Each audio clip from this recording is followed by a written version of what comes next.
اب شیطان آپ کو سٹیپ بائی سٹیپ برائی کی طرف لے کے جا رہا ہے، جبکہ آپ کی جو فطرت ہے، آپ کا جو اصل قرآن ہے، دین ہے، وہ آپ کو سٹیپ بائی سٹیپ روک رہا ہے۔ قرآن میں اللہ تعالیٰ فرما رہا ہے قرآن میں کہ زنا کے قریب بھی مت جاؤ۔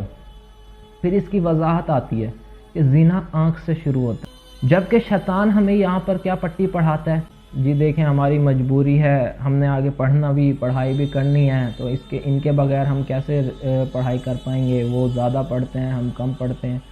یہ آپ کو فریب دیا جا رہا ہے۔ آگے دین ہماری رہنمائی کر رہا ہے۔ رسول اللہ صلی اللہ علیہ وسلم نے فرمایا کہ کوئی مرد کسی عورت کے ساتھ تنہا نہ بیٹھے، لیکن اس بات کو آپ مانیں گے، یہ جو اسٹڈی اور تعلیم کے حوالے سے جو میسج پہ تنہائی اختیار کی جاتی ہے نا، یہ اسٹڈی کا نام دے کے جو میسج پہ تنہائی اختیار کی جاتی ہے، تو یہاں آپ لوگ پھر فریب کا شکار ہو رہے ہوتے ہیں شیطان کے۔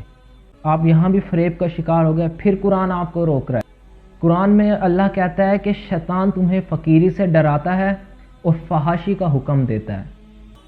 اس کے بعد جب آپ فحاشی کی طرف آتے ہیں، اس کے بعد پھر قرآن آپ کو روکتا ہے، پھر دین آپ کو روکتا ہے، کہتا ہے یہاں رک جاؤ، اپنے آپ کو ریورس کر لو۔